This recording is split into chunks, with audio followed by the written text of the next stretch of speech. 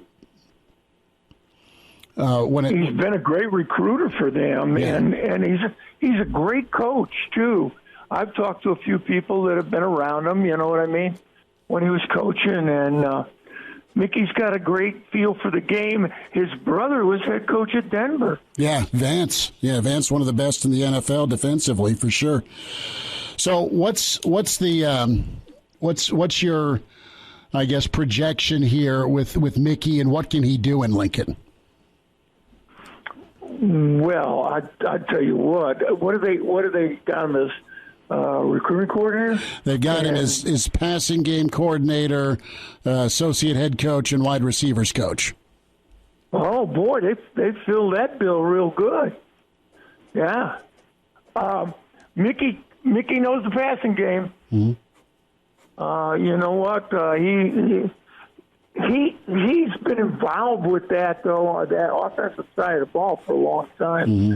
So schemes, offensive passing schemes ought to come easy. I wonder how they're going to mesh that with the running game in terms of who's going to coach it. You know what I mean? I wonder if Scotty will coach it. Well, that's interesting because You're still waiting on offensive line coach, running back coach, special teams. You've got Mickey, of course, with the passing game and wide receiver. I don't know this, but I wonder if they're going to go with, all right, Mickey, you handle the passing. Let's get an O-line coach, and that'll also be run game coordinator, and they kind of tag team it. That could be, yeah.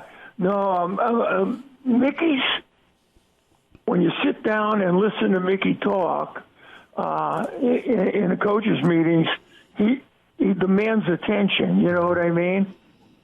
Because he knows the schemes, he understands where it's coming from. And while he was here, he saw what kind of offensive line you need to do it. You know what I mean? Mm-hmm. We haven't seen that. Now, Jack, another one of the reasons why Mickey was brought in was because of his recruiting prowess. So I want to ask you, being the guy that recruited him, are you the reason that he is such a good recruiter? Did you rub off on him, and does everything he know come from you? Oh, God. I hope nobody rubs off. I hope nobody gets any part of me like that. There's too many bad parts.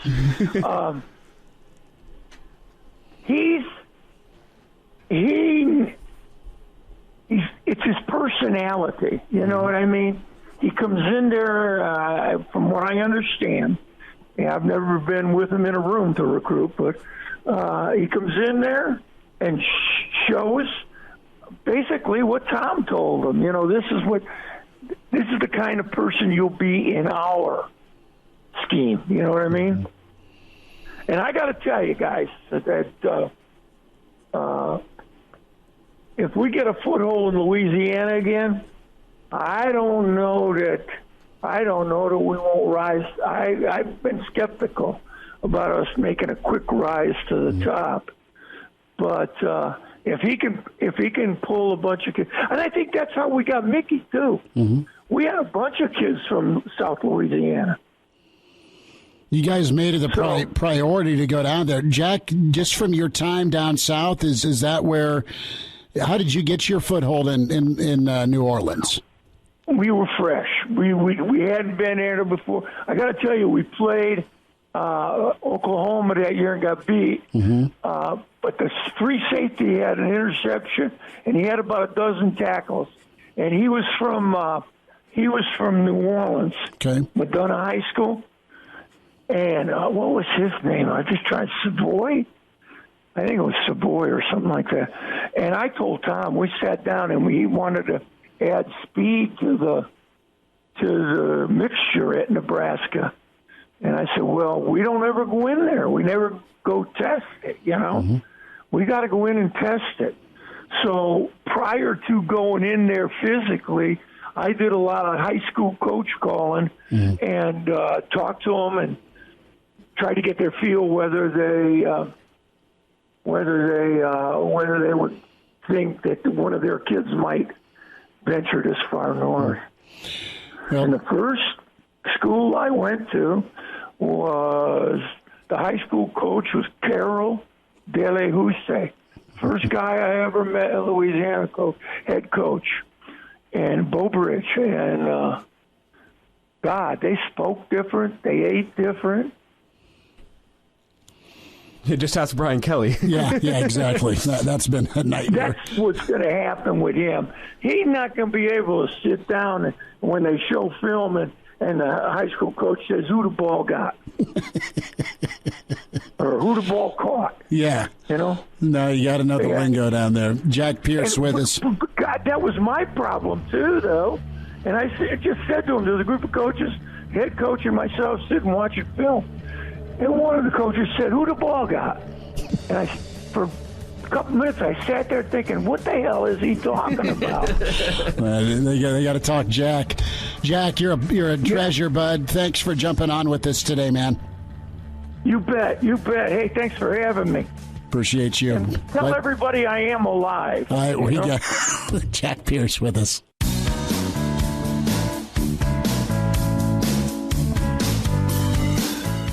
And now, back to Hail Varsity Radio. A Tuesday best of edition of Hail Varsity Radio rolls on today as Schmitty is on the way back home from North Carolina, where he accepted a award for Nebraska Sportscaster of the Year. So big congratulations out to Schmitty. I know he's been spending his weekend hanging out with Charles Barkley, Scott Van Pelt, Ernie Johnson, and more. Excited to hear all about that, as Schmitty will be back with us for a Wednesday edition of Hail Varsity Radio tomorrow from 4 to 6. I have actually pre-recorded this. I am out of the baseball fields right now umpiring, and big thanks to Will Wilson, who's currently sitting in the studio taking you through this show here today. As we just heard from Jack Pierce, our interview back in December with Jack, as he had some good insight about one of the Huskers' newest assistant coaches, Mickey Joseph. He had a big part in recruiting Mickey Joseph to Nebraska back in the day, and it's good to hear from Jack again. Got some good stuff coming your way in hour 2, as we'll have Tom Osborne. He sat down with us just a couple months ago to talk about the new Day by Day documentary. So we'll be hearing from Tom Osborne leading off hour 2. Also have Tom Rathman coming up. 2 segments with Tom, as we talked about his 49ers Super Bowl runs, as well as the Bengals and the Rams. We sat down with Tom before Super Bowl week, so we'll hear all about that coming up here in hour 2. So a good best of Hail Varsity Radio. It's good to do this every once in a while, to sit back and remind you of some of our favorite interviews over the past years and months. And we're going to do that here now with you, as a guy that might be counted on a lot in that Husker offensive line room, following news that Nuruddin Nueli will be ineligible for the 2022 season. We talked about it on the show yesterday. Nuruddin getting popped for a positive drug test, and the NCAA ruling him ineligible. Coach Scott Frost has said that he will be a part of the practice team this year and will be a full member of the team while he serves his 1-year suspension. That leaves a big hole in the Husker offensive line. A lot of names that could fill that gap. Brock Bando is a guy who's been here for a couple years now, waiting to get his chance. You also have Henry Letofsky, a pretty sought-after recruit from Iowa, who apparently the coaching staff is pretty high on. He has a chance to fill that starting left guard spot as well. And a guy who's played some left guard, some right guard, some tackle, all of the above, and is a product of Omaha North. That is Kevin Williams. If you remember, Kevin Williams is a transfer into Nebraska this season. He is a guy who is also going to be vying for that left guard spot, I am sure. And Kevin spent a couple years at Northern Colorado, so he probably has the most experience of any of those guys. And then he entered his name into the transfer portal. He's in Lincoln right now, and he's going to be vying for that left guard spot this fall. We caught up with Kevin whenever he committed back on signing day in December. So here is our sit down with Kevin Williams Jr., a guy who's going to be vying for some starting time on Nebraska's offensive line this fall. We say hi to Kevin Williams, Jr. on the offensive line from Northern Colorado to Nebraska. Kevin, thanks for joining us here on Hail Varsity. How's your day? So far, so good. It's been crazy, man. I'm excited. Yeah, I bet you are excited. And kind of take us through your, I guess, priority list. What was most important to you when it came to finding a new school?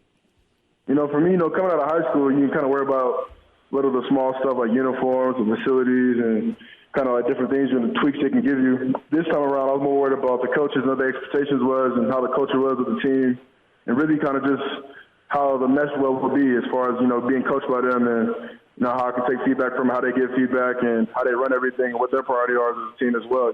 What do they see in the future for the team, and what is their intention behind everything? Meeting with Coach Raiola and Coach Frost and Coach Whipple, that's what my biggest priority was kind of see what's their feel, if I can be on the same page as them. Can I get them what they expect from me? Can I exceed here? Now, whenever you were graduating high school, going off to Northern Colorado, did you ever see a future where you yourself would be a Nebraska Cornhusker 4.5 years later? No, honestly, I didn't. When I was the old staff that recruited me in high school with Riley, and they wanted me to walk on, and I had offers, so I was kind of like, I can't put my family in that financial bind. So it was more of a thing like, I'm going to go get my degree for free. UNC gambled on me, I'm going to gamble on them, and I stayed loyal so long as I could. Now coming back around, they kind of were more or less like, we missed you once, we don't miss you again. You're from here. It's a different type of pride when you're from here and play for Nebraska. So that was one of the biggest priorities in recruiting me as well, was just knowing that, it's a hometown thing, and they can't let me leave the backyard again. Kevin Williams Jr. with us, Hail Varsity Radio, signing day 2021. He's an addition from the portal, a big get for Nebraska. Always need depth and help and talent on that offensive line. Kevin, what was your impression of Coach Raiola? I love Coach Raiola from what I can tell. I can tell we can get along just fine. We speak a lot of the same language when it comes to techniques and what he expects. It was kind of fun sitting in the O-line room with my family. You know, they never get to see that kind of side of football where you actually sit down and dissect film and talk about techniques or protections and, like, you know, rules and stuff. So sitting there kind of asking him what he expected of me and how he's going to teach certain techniques. A lot of techniques he kind of teaches what he expected. You know, we turn on the film, I'll kind of do a lot of that stuff he wanted, and his coaching points perfectly. So I feel like, you know, naturally being able to kind of relate and do what he wants me to do is going to help me a lot in the long haul, and accepting feedback and kind of knowing what he wants to, how he wants me to perform. So I'm really looking forward to it, honestly. You know, his brother played in the league for 14 years.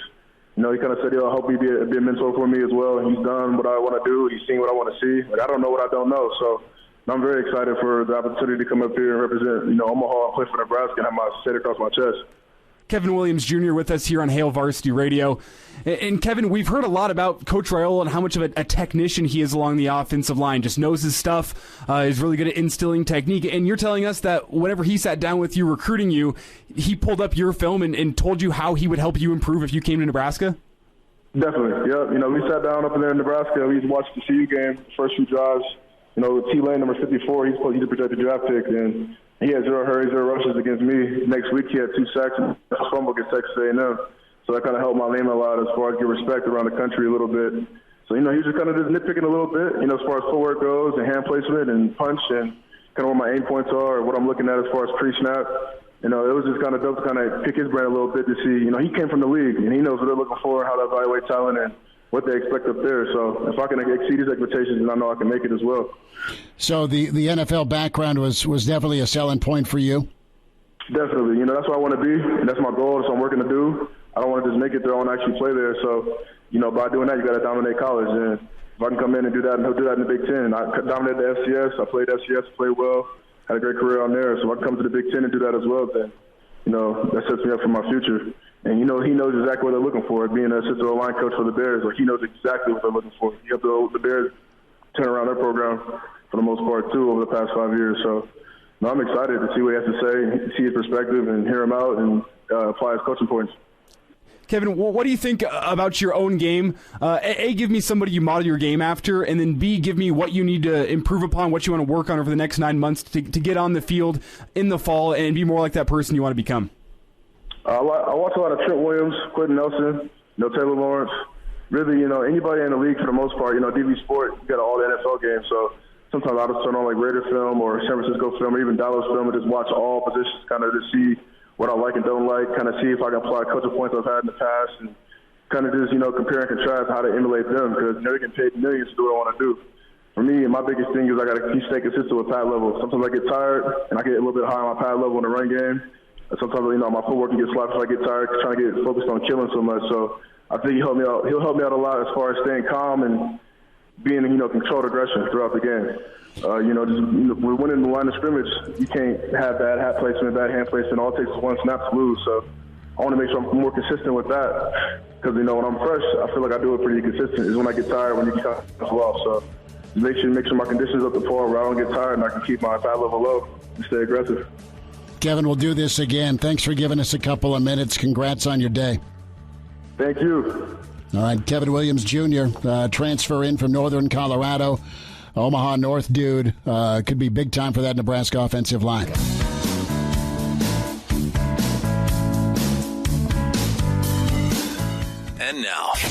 And now, back to Hail Varsity Radio. It's the best of Hail Varsity Radio today on a Tuesday.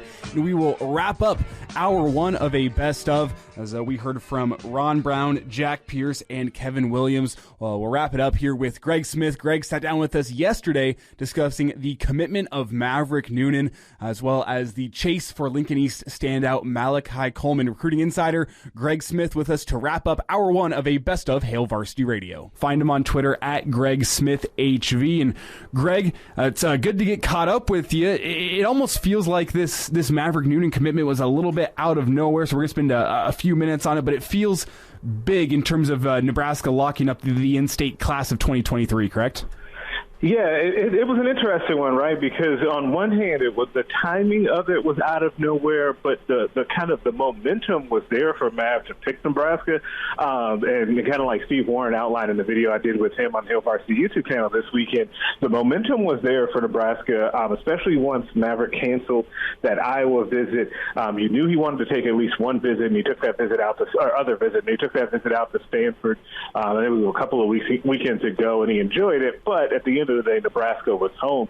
And so the momentum was there for Nebraska, but the timing, especially on a Friday night, caught people maybe a little bit off guard. But you're right, it is a huge deal for Nebraska to continue locking up this talented 23 group in state, and he's a huge piece. I think the most important piece in this in-state crop, just because of the position that he plays. Greg Smith is with us here on Hail Varsity Radio. And Greg, tell us a little bit about how he's going to slot in to this defense. Where does Eric Shenander want him playing? And, I mean, just what kind of positional need is there for Maverick Noonan within this defense? Yeah, so every recruiting cycle, I feel like we talk about edge rushers, right? And guys that can set the edge, play the edge, also get after the quarterback. That's always the top priority, so much so that you don't even list it when you ask me at the beginning of the cycle, what are the top three? We always just say, oh, yeah, edge is top. But beyond that, there's, and then we list them off. So it's really important to continue to land those guys, especially when those guys are right in your backyard, to get them on the team. Now, what Nebraska has told Maverick is that they see him as kind of a Garrett Nelson type, as the same type of position. So what you see Garrett Nelson doing out there on Saturdays now, where he's got his hand in the dirt sometimes he's standing up coming off of the edge, but he can play both the run and the pass equally as well. That's what Nebraska wants Maverick Noonan to end up turning into, and if they get that from Maverick, then they've got themselves a pretty good football player, right? Yeah, Greg, Maverick Noonan's commitment leaves us with really one high-level athlete in Nebraska that still remains uncommitted. That is Lincoln East's Malachi Coleman. And in terms of Nebraska pulling out all the stops, I don't feel like I've seen a recruitment like this since Thomas Fedoni from a couple years ago. And I remember just about every single week we had you on back when Fedoni was still uncommitted. We had a little Fedoni watch that we had to get updated on. Do you think that's what the same theme is going to be here this fall with Malachi Coleman? Are we going to start doing a Coleman watch every single week? I do feel like we're trending in that direction, and there's only been two of those. Really, I feel like the Fedoni thing was a big one. Wandale Robinson, that year that he was kind of being recruited, we got the Wandale watch each week, right? I think that kicked things off, but I do think that we're heading towards Coleman watch. He has still kind of remained steady that he wants to decide in December, right around the early signing period. It'll be interesting to see where he takes those official visits during the fall, because I should note that he did not end up taking another official visit anywhere this summer, so Nebraska was the only one. Obviously, he's down the street, so he can come over to Nebraska this season for a game day at any time without much hassle, right? And so seeing if he pops up for an unofficial will be big as well. And then seeing him dominate on Friday nights, right? I think that, people are going to be very invested in what's going on over at Lincoln East with the Spartans this year. The voice of Husker Nation. Insight, opinion, expertise, with the biggest and best names talking Nebraska across the state. Join the show on Twitter at Hail Varsity and at Schmitz_radio. Call in at 402-466-ESPN or 1-800-825-5865. Here's Chris Schmitz.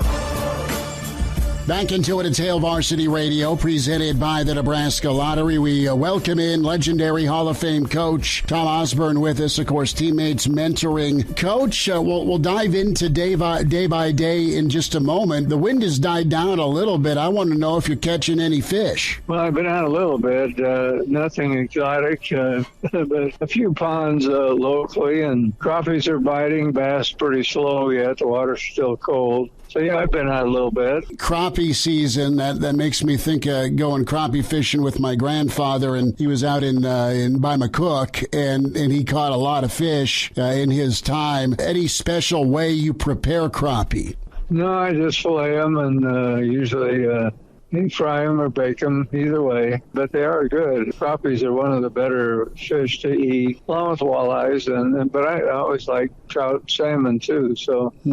I guess I'm kind of a fish-eating fan, so Tom Osborne's with us. Well, how do you feel as May approaches with Day by Day, the two-part documentary on Nebraska football? You've been a part of it. A number of your players have been a part of it. Do you feel excited? What's your emotion as this thing is near airing? Well, I've done some interviews for Josh Davis and the folks that have put it together. I know a lot of players have done many interviews. I think they've got a good product. I can't say that I've seen every bit of it, but the main thing that I think comes across is that during the era of the 90s, those players have had thoughts, and they went through experiences, many of which I was not privy to, and so it's been kind of interesting to get their take on things, and also maybe to see a little bit more of what their life has been like since, what they've become. So it's been interesting to me to participate in the process. And I think that it probably gives fans a pretty good flavor of a lot of things that went on behind the scenes. A lot of people, and of course it's been long enough now that maybe there's a lot of people in Nebraska that aren't really aware of that era of the 90s. Even those who did live through it, I think would get a lot of insight into the lives of some of the players, what they went through, and what their experiences were like. Tom Osborne's with us, Hail Varsity Radio. Day by Day, the documentary, two-part documentary airs. That'll air Friday, the 13th of May, down at the Rococo Theater, daybydaymovie.com, where you can log on, purchase tickets to see. And I remember seeing the trailer of it at halftime of this year's spring game, and it garnered lots of oohs and ahs from the 50,000 plus on site to watch Nebraska's spring game just a couple weekends ago. The first half, Coach Osborne, is titled The Rise, the build-up to what became the best run in college football history, 60-3. From a recruiting and a development standpoint, Coach, did you think you were poised to put a pretty good run together? Well, I think a lot of things came together. It was sort of the perfect storm in terms of a good coaching staff that had been together a long time, and then a little bit of fortuitous recruiting. You had Tommy Frazier being a part of that. A lot of really great players, offensive linemen like Zach Wiegert and Aaron Taylor, and on, and then some excellent running back. We had talent, and then the thing that I think may be of interest to people was that the team chemistry seemed to be extraordinary. The players were willing to make great sacrifice and to not be egocentric, and so it was probably the most unified team. The teams that I ever had anything to do with, and I'd have to say that Jack Stark, our team sports psychologist, was part of that. They created a unity council, which was helpful. We developed great leadership from within the team, and as a result, my job as a coach in some ways was easier than it ever had been, simply because the players really took responsibility and accountability and kept everything going in the right direction. So they knew what they were about, they knew what they wanted to do, and they were willing to lay it on the line every day. And so it was a unique time and a unique period. And I think that it will be of interest to a lot of fans to kind of get more of a behind-the-scenes look at what went on during that period of time. A few minutes here. Tom Osborne with us, Hail Varsity Radio, Hall of Fame coach. Day by Day, the movie on Nebraska and the championship run coming out in May. Daybydaymovie.com is where you can log on and get your movie tickets. And, of course, teammates mentoring. We'll get there in a moment, Coach, just with all the positive impact you've had on so many kids in, around the country, quite honestly. You mentioned selflessness and kind of that attitude. Is that a personality trait you looked at in recruiting, or was it part of that chemistry once players got to Lincoln that, okay, this was our locker room climate, they bought in? Well, naturally, you try to, in recruiting, make sure that you're not going to be recruiting people that are going to be divisive. Mm-hmm. But that's kind of hard to determine. You're not recruits individually, and of course they're not usually going to show all aspects of their personality. You tend to get a feel from talking to their high school coaches and maybe interacting with them a little bit in the presence of their family. And if there would be a red flag that would come up, then sometimes we would back off. But that selection process is really imperfect, and so recruiting is a little bit like throwing darts. And I think that the main thing that had to do with team chemistry was something that developed during that period of time within the team and team leadership. And we had some guys that weren't gonna let things slip. And probably a pretty good example of that was I remember in 1996 we had what was it wasn't a bad year. We were 11-2 and we won the Orange Bowl, but Grant Wistrom and Jason Peter both appeared to be first-round picks in the NFL. And they came in to see me at the end of that season, and he said, and I thought they were going to tell me they were going to declare for the draft. And they said, well, Coach, we lost 2 games this year. And I said, yeah, I remember that. And they said, well, we didn't think that was very good. And I said, well, I agree.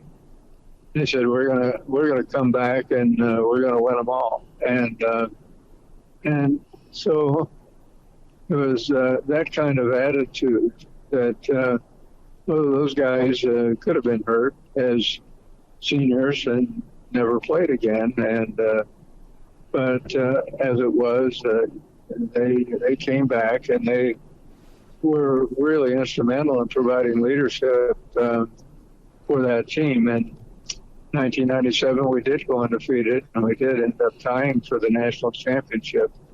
But without those 2 guys and without the attitude that they displayed, probably would not have been the same team. And so it wasn't just Jason and Grant; it was a lot of other players that really had a similar attitude, and that's kind of rare. And today, in today's game of football or basketball or whatever, I don't think you'd see that. And so anyway, it was a special time and unique group of players. Tom Osborne's with us, Hail Varsity Radio. Coach, if you were coaching today, how would you navigate, handle, deal with the portal? Well, I don't know. The difficult thing right now is you have unrestricted free agency in college football, and you don't have that in professional sports because there's a contract, and you can pretty well be assured that at least 90% of your team is going to be back next year, whereas in college sports, you have absolutely no guarantee that anybody will be back the next year. And so it's got to be very uncomfortable for coaches and very hard to manage. And sometimes people leave really late in the process, in the recruiting process, at a time when you really can't go out and try to fill those scholarships that are vacated at the last minute. And so it's become very chaotic. And I think most people in athletics realize that something's going to have to change, or else the instability will be pretty much overwhelming. The other thing that has happened, of course, is that in professional sports, you have a salary cap. So each team is allowed to spend the same amount of money, and there is no salary cap in NIL. So you're going to have some teams that will have NIL money that run into the 20-30 million range, and some that maybe you're not able to raise more than $1 million or $2 million, or maybe not even that. And so you're going to have built-in disparity in competitive balance. And So I don't know if the NCAA will survive in terms of the way things are run right now with the Power 5 conferences. And so anyway, there's a lot of things in flux, and it'll be interesting to see how it shakes out. But any coach today has got to be very uncomfortable with the situation. Coach, I thought on Coach Frost is he's going into year 5, some changes on his offensive staff as you look forward to year 5 for Coach Frost, and a couple of names you're familiar with that are additions. Raiola, one that was at Wisconsin, of course, Bill Bush back in Lincoln, and Mickey Joseph. We didn't see a lot on spring football Saturday, but some changes, and it sounds like there's some confidence, some optimism here for next season. Yeah, I've had some conversation with Mickey Joseph, and Mickey seems to be doing an excellent job, both coaching and recruiting. Raiola I had not known before, but I've met with him a couple times, just casual conversation. But it seems like he's doing really well, and that their offensive line did well this year. And then, of course, a new offensive coordinator, new running back coach. I don't know those guys as well, but I think Scott is pleased with the changes that have occurred and feels somewhat energized. And so hopefully it'll be a good year coming forward. But the one thing that does appear obvious is that the schedule is not going to be quite as difficult. It doesn't mean it's easy, and you can never take anything for granted. But last year was really brutal, and the thing that was kind of remarkable was there were no blowouts. Every game was competitive right up to the end of the fourth quarter, and so that's why I thought it was really important that Scott have another year, because the scoreboard, the final scoreboard, and the final total of wins and losses was not what anyone would desire. The general level of play was better than what the record would indicate. Coach, last thought, what's happening with you and teammates? And you had such a positive impact for so many years with kids in Nebraska, but also as teammates has branched out around the country. And I know it's near and dear to your heart. Well, it's the last couple of years have been difficult to navigate because of the school closures, where so many kids were doing remote learning, and we were able to adjust and develop a portal where mentoring could occur online. And then it ended up being about 60% in person and about 40% over the internet, and that's never quite desirable. But we have pretty well weathered that storm, made some adjustments, and we currently have right at 190 school districts that we're in 5 states, and of course the majority in Nebraska, about 145 chapters in Nebraska, about 25 in Iowa, about 11 or 12 in Kansas, about 7 or 8 in South Dakota, and 4 in Wyoming. So we continue to grow, and things are going well. And have a new CEO, Des Moines Adams, who was a defensive end for Nebraska back in the early 2000s, and he's done a great job. And so we think things are on a very good trajectory right now. Coach Tom Osborne with us. Coach, when you go see this movie, are you going popcorn or candy or both? Well, I don't know. I'll probably just take there and I'll probably learn a lot of things that I really didn't know, because there will be a lot of comments come out of the players' mouths that I was not privy to. So it'll be interesting to watch. Coach, you take care. Thanks for the time today. Okay. Thanks for having me.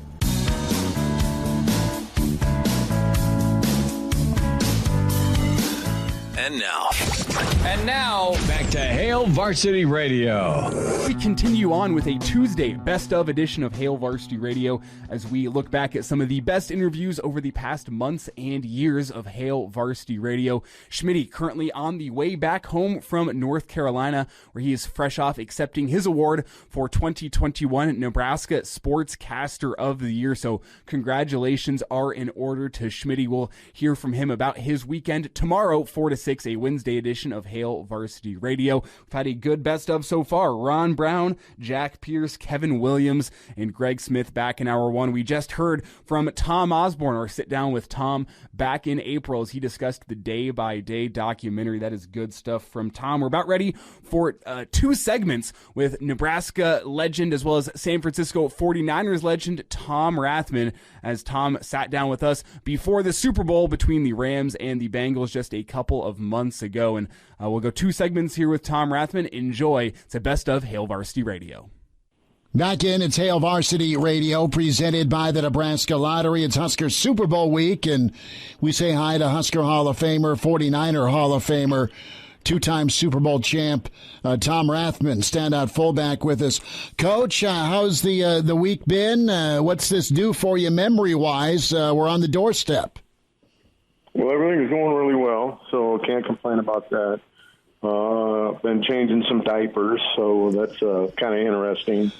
But, just anytime you get to this time of the season and you're still alive, there's some excitement, and, the 49ers had a chance to get in, if they would have won that wild card game, or the championship game, but fell a little bit short, so it looks like it's going to be the Rams and Cincinnati, so should be a good matchup. I want to go back to the diapers here. Explain that to us. Now, I was adequate at diaper changing, although I got drenched a few times by Junior way back in the day. What's the diaper duty about? Yet to me. Okay. Pardon me? I said, explain the diaper duty to me. Well, my middle daughter had a baby boy in September. He's about 5 months old, so we've been able to be fortunate enough to be able to interact with him, even though that we've got this COVID thing. Mm-hmm. And, it's been nice, being retired and, not having anything pulling on me and pulling me away from it. And so that's kind of what I've been doing here recently, just, diaper changes and feeding the baby and burping the baby and doing all that good stuff that you need to do. Well, good for you. That's awesome. Mm-hmm. It's been about a year since you retired from Indy, and you got a little grandchild in your life. That's awesome. How's retirement been for you? It's been good. I can honestly say that I really don't miss it, to be honest with you, after, doing it for 31 years, going in every day and, and just the tedious work that you have to do and the time consumption that it requires has kind of been nice just to be free from that. Tom Rathman's with us at Hail Varsity. Coach, what do you remember about the Super Bowl, your experience, and you were part of one of now two matchups with Cincinnati. It's Cincinnati going to their third Super Bowl, but you were in a classic down in Miami. And then you guys crushed Denver, much to Elijah's chagrin, my producer and co-host. He's a Denver guy. But your experience, you not only got to experience wins, that ultimate championship, but you played a big part in both of them.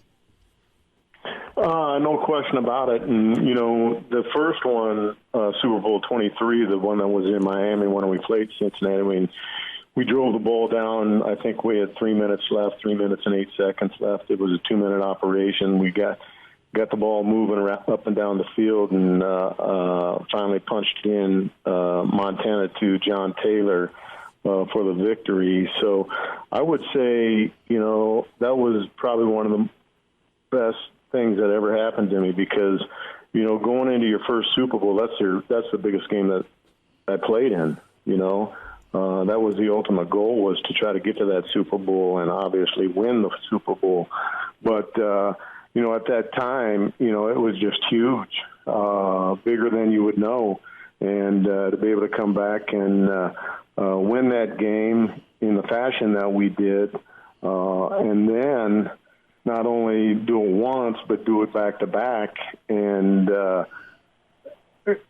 having a 27-3 lead at halftime in that second one, if you recall, against Denver, that was awesome too, because we were celebrating at halftime. I know you shouldn't be, but we had so much confidence, that year in '89 that I don't think anybody was going to beat us on that day. Tom Rathman's with us here on Hail Varsity Radio, and Tom, that hurts my heart to hear. But luckily, it was a little bit before my time. I know that really ripped the soul out of my dad, that Super Bowl. Well, we apologize to him, so I'll pass that along. I'm sure you'll appreciate that. Good. But I just want to ask about this Super Bowl experience as a whole. It's the pinnacle of sports in America. And I want to get your take on a guy in Joe Burrow, who's only in his second NFL season, coming off an ACL injury last season. Now he's at the pinnacle of the sport. What do you think his emotions are like going into this game? And what should your emotions be like as you head into this Super Bowl? Well, like I said, it's the biggest game that he's going to face right now. I know he's been in national championship games. I know he won the Heisman. But when you talk about the pinnacle of football and that being winning the Super Bowl, he has that opportunity. And there is no game bigger than this one that he's going to play. I don't think there's ever going to be a bigger game for him, in that manner, because it's his first Super Bowl, his opportunity to reach that pinnacle and come out on top, and there's nothing like it. And then I would tell you this: it's a lot easier the second time as opposed to the first, and you just want to capitalize on your opportunities is really what it's all about, because it's so hard to get to that game. It's not an easy game to get to that Super Bowl. Winning that championship, AFC, NFC championship game, that's a tough game to win. And I played in many championship games and came out on the short end. I was fortunate to go to 3 Super Bowls, 2 as a player and 1 as a coach. We got beat by Baltimore in New Orleans on my third one as a coach, and that's the worst feeling that you can ever have, getting to the Super Bowl and losing. But I was 2-0 as a player and 0-1 as a coach, and was just really grateful that I was able to have those opportunities and be able to capitalize on the ones that I played in. Tom Rathman with this few minutes, Hail Varsity Radio, Husker Super Bowl week. Want to go back to that Super Bowl when you were on Harbaugh's staff, and there was some dancing going on with Harbaugh and maybe heading back to the NFL. He's returned to Michigan, and Jim had a great season for Michigan, and he decided to stay, and there was a shot maybe he was going to end up back in the NFL. But what was that like? What was that experience like working with Jim? Because I know you guys, I think, played against each other in the Fiesta Bowl. We did, yeah. He was a Michigan quarterback. We ended up losing that game. And the one thing I remember about Michigan, their football team, was their DBs, man. They came up and they would stick you. Yeah. I mean, they were hard hitters. But they had a great program at that time. They ended up beating us. Obviously, Jim is, one of the great players of all time in Michigan football. To be able to hook up with him, in the pros as a companion, on the coaching staff, it was pretty special. That first year we had in 2011, that was Jim's first year. We went to the NFC Championship game, and we got beat by the Giants, and they went on to capture the Super Bowl championship. But that was one of the greatest years that I've ever been around. I mean, it was like we had run off 9 straight wins in a row, headed into the playoffs, got to the championship game. Questionable calls, at the end there. Ahmad Bradshaw ended up fumbling, in their territory, ruled him down. They ended up beating us, but that was the series right there, that if we'd have got that ball, we probably would have won that football game and would have been able to go to the Super Bowl in 2011, but we didn't. And that's the way it goes sometimes. That's the way the ball bounces. But, it was pretty special to be able to be on his staff and to be able to work with him and to see how intense he is, just about football. Jim Harbaugh, his mind is always, thinking about how you're going to get better, how you're going to generate something that's going to create an advantage for you. That's just the way he works, and it's no wonder why he's successful. I think about those Niners teams where you're going to the NFC title game every year, and then you break through to the Super Bowl. And not only were you guys really good, but you made a change. You went from Alex Smith to Kaepernick, and that pistol offense you guys had, with Cap running it, was incredible, that dual threat ability. Yeah, we kind of knew that was going to be a weapon in our back pocket, to be honest with you. I remember Greg Roman, who was the offensive coordinator that year, he said something to me at the beginning of the season. He says, hey, I got something, later in the season that we're going to pull out, and, I think it's going to be really good. And it was that pistol offense. And to be able to run out of that, teams didn't know how to handle it because they hadn't seen it before in the NFL.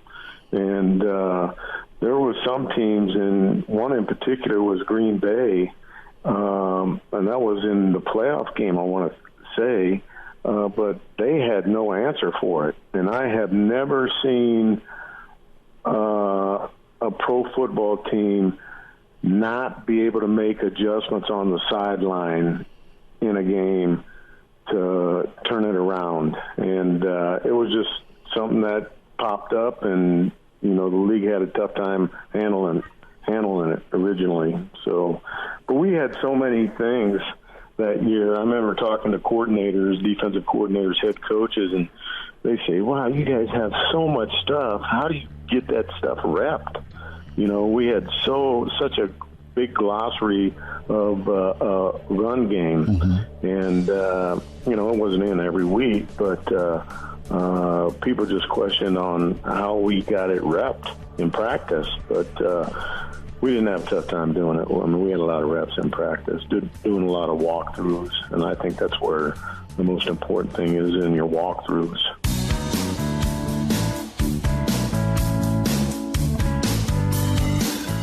And now, back to Hail Varsity Radio. Tom Rathman's with us on Hail Varsity. Coach, a thought here on Sunday here, not asking you for a prediction, but you've seen both teams, Cincinnati and, of course, the Rams here. Who's got the advantage here, at least on paper, in your mind?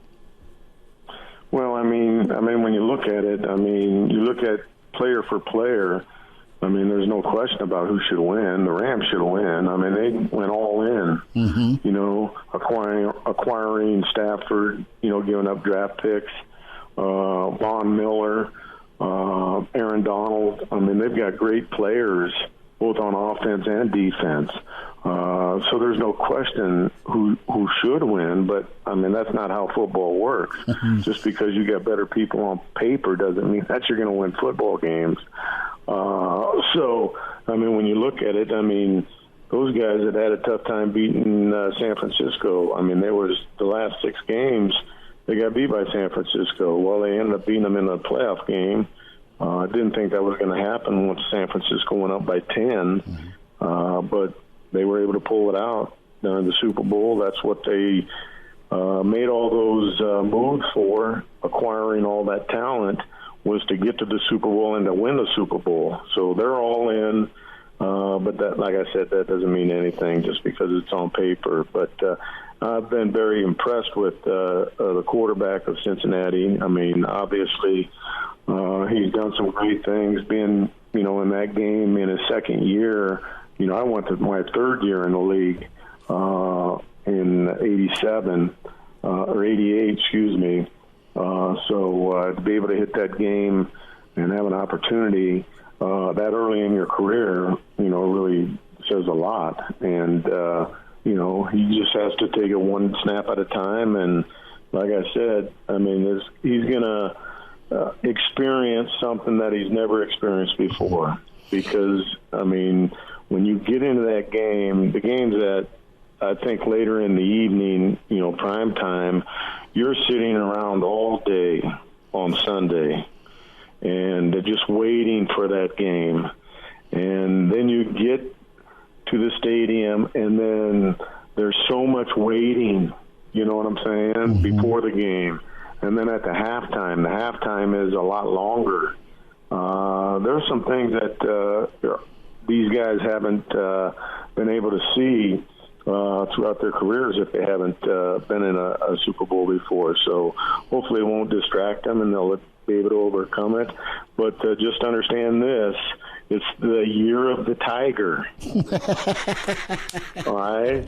No. It's the year of the Tiger. Well, there's a lot of Nebraska connections with Cincinnati, with Zach Taylor and Stanley Morgan and Coach Walters. So I get your hint. Tom Rathman with us. Coach, who was the leader on those 49er teams, and who kept you guys calm or grounded? Did it come from Walsh, or was it a player that was kind of the one guy everyone rallied around? Well, I think it was the players in general, because a lot of those players had been to 2 Super Bowls prior. Sure. Back in 81 and 84, Joe Montana, Roger Craig had been to a previous Super Bowl. He wasn't there in 81, but there were some players there that had 2 Super Bowls under their belt, and they both winners. And just the experience of the older players really helped us out too, and that's something that neither one of these two teams are going to have in that locker room. So, and when I talk about all that time you have to spend in that locker room, and you have to just wait, you have to keep your composure.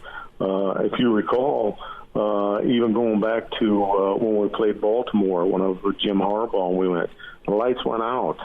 Do you remember that? Yeah, power failure. And, the power went out. So, we were like a half hour sitting there on the sideline waiting for the game to go. So, you don't think that hits you. But it really helped us, to be honest with you, because we were getting our butts beat. We were down by several scores coming out in the third quarter. And what do? I think they returned the first kickoff return back for a touchdown. So, and to be able to battle back into that game and, have an opportunity to win it, you're 4 shots down in the red zone there in the +5, and all 4 were passes and couldn't get it in the end zone, and, ultimately cost us the game. So, there's a lot of things that can get you if you're not used to it. Tom Rathman, Husker Hall of Famer, 49er Hall of Famer, 31 years in the NFL as a player and coach. Coach Rathman, last thought, and it's awesome to catch up with you again. We love spending a few minutes with you. Husker football, a bit of a retooled staff here on offense, but some big hopes here for year 5 with Coach Frost. Have you followed Nebraska much? Not when I was coaching, to be honest with you. Too busy. There just wasn't the time. I'm always working on something, but was able to see them a little bit this last year, so watched them. They were in a lot of games, a lot of close games, but some of them didn't come out the right way. But and then was able to go back. I think I went to the Purdue game. So I was able to get back to that game. And, I think they're headed on the right track. He made some changes on his staff, and hopefully that will improve the team, what they're trying to get accomplished. But ultimately it's up to the players. The players have to go out and play the football game. And, it's such a big thing with recruiting. so hard to recruit. I mean, the great recruiters are the ones that usually have the good teams. And I just know that speaking to other coaches, that the recruiting process has become tough. It's tough to get kids to come to your schools. Tom, before we get you out of here, I just want to pass it along. My dad accepts your apology and says it wasn't your fault that the Broncos turned it over 5 times. He scored a few times, though. I mean, he helped pour a little salt in. Well, I'll tell you what, that ring that we got for that year, man, that was the sweetest ring. You know what I'm saying? Oh, it would just tell you, Dad, I'm really proud of it. And it's probably even better than the 88 years. Well, if you got a picture of it, it's got another diamond. It's got 4 diamonds instead of 3. You got a big diamonds too. Well, we're going to find a picture of it or snap a picture of it if it's handy, and we'll send it to Elijah's dad. Send it to my phone, and we'll go there. I'm sure he'll appreciate that. That'll be a prize for him then. What could have been? Coach, you take care and enjoy your Super Bowl. Okay. All right. Have a good day, guys. You too. I appreciate the opportunity. Good to hear from Tom Rathman on a best of edition of Hail Varsity Radio. If you're just joining us, you're not crazy. We're talking about some events of the past as we're recapping the top interviews that we have conducted here on Hail Varsity over the past weeks, months, and years. Tom Rathman, that was good stuff. The past 2 segments with Tom, and it's been a fully loaded show today. Ron Brown, Jack Pierce, Kevin Williams, Tom Osborne, 2 full segments with Tom Rathman. These are some of the best interviews we have conducted over the past couple of months, and we're excited to share them again with you. Again, a reminder, we will be back with a normal show tomorrow. Schmitty will be back from North Carolina. I'll be in. We'll talk with Mike Babcock, Mike Schuhart, and get a Jock Doc interview with the doctors over at Nebraska Orthopedic. All that coming your way tomorrow. But we got to wrap up a best of Hail Varsity Radio. We'll do that coming up after the break as you're listening to Hail Varsity Radio presented by the Nebraska Lottery.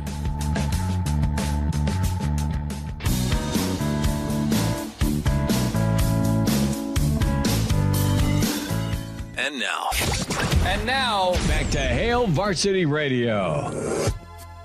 Wrapping up a Tuesday best of show as we've been taking you through some of the best interviews that we've had here on Hail Varsity Radio over the past weeks, months, and years. Ron Brown, Jack Pierce, Kevin Williams, Tom Osborne, and Tom Rathman, all part of the best of show today. And remember, if you missed any of the show today, you can catch it in podcast form. That is Spotify, Google Play, Apple Podcasts, as well as the Hail Varsity YouTube page. And maybe a little delayed in getting it up today, but we're going to get this best of Hail Varsity Radio posted for you. We know how many of you love listening to this show in podcast form, not just in Nebraska, but around the country. And man, do we live to serve you. So we will get that posted for you, and you can check out some of the best interviews wherever you are in the great country that we live in, as well as across the state. We know not everyone available from that 4 to 6 time slot. So check us out, your morning drive, something to listen to at work the day after we post it, your evening commute,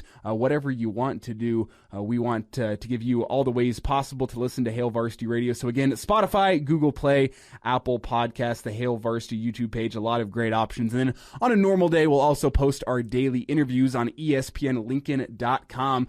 You go navigate yourself to the podcast tab and check out Hail Varsity on Demand.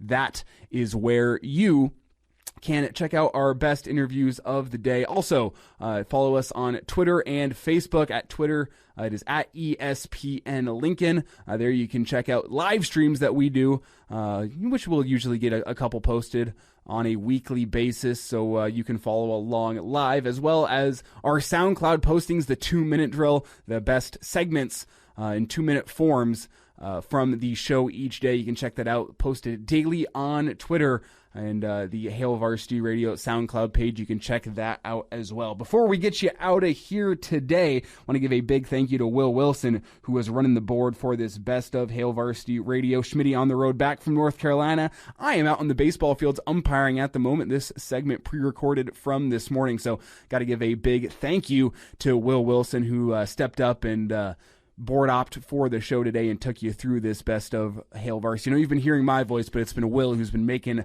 this show work today. Before we let you go, got to get you a reminder that nearly 70% of people in fatal crashes in Nebraska are not wearing a seatbelt. If used properly, a seatbelt can reduce the risk of fatal injury by up to 60%, so your best defense in any crash is to buckle up. A message brought to you by the Nebraska Department of Transportation Highway Safety Office, and let's let you know what's on deck for you over the next couple days. As I told you, Schmitty will be back in for a Wednesday edition of Hail Varsity Radio tomorrow. We'll chat with Mike Babcock, Mike Schuhart, and we'll sit down with one of the great doctors over at Nebraska Orthopedic as a part of your Wednesday at Jock Doc to discuss some injuries going down in the world of sports and get the doctor's professional opinion on that. Thursday, we'll have Gary Barnett joining us, as well as the Pride of Chicago, Danny Burke, getting you the best bets for the weekend. And Friday, as always, we'll have Bill Dolman leading off hour 2. That's what's coming your way. We'll also have a Saturday morning show as 7 to 9 here locally on ESPN Lincoln. That'll be your show you can listen to throughout your 4th of July weekend. No show next Monday for the 4th of July, and then we'll be back for a 4-day week next week beginning on Tuesday. That's what's coming your way, but thanks for joining us here today on a best of edition of Hail Varsity Radio. Promise we'll get back to the normal, regularly scheduled Hail Varsity Radio tomorrow when Schmitty makes his return from North Carolina. 4 to 6 tomorrow. That's when we'll talk to you again, so thanks for tuning in today.